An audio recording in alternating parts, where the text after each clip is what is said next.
going to stay east of us, so we're not going to deal with too much snow accumulation today. Just some, again, scattered snow showers throughout most of the afternoon into evening. Those will settle down as temperatures drastically drop, though. By Tuesday, you're in the middle teens waking up. Going to need a couple more layers getting out until we start to gradually warm up throughout the day. You're in the middle 20s, almost near 30.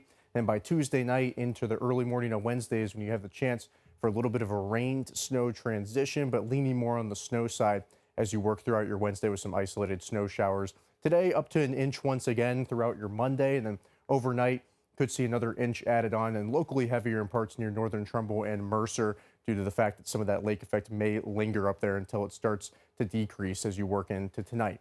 Wind gusts of 20+ miles per hour, and then as our next system moves in, a clipper works its way through into Wednesday. You could see 30+ mile per hour winds at times.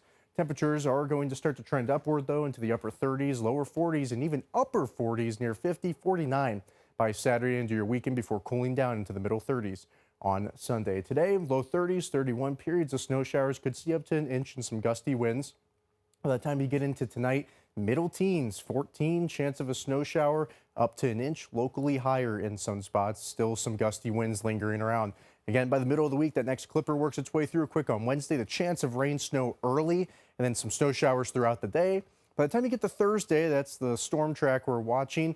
Trending a little bit further south now, so we are leaning more on the snow side of that, but still could see the chance of a mix throughout the afternoon and evening. We'll be keeping an eye on that in the next day or so. By the time you get heading into the weekend, it's looking pretty dry. You have the better chance of seeing some sunshine peek out. Upper 40s, 49 by Saturday, and then you'll start to trend downward as you head into the end of the weekend on Sunday. Mostly cloudy skies, middle 30s, 35 with the chance of a flurry.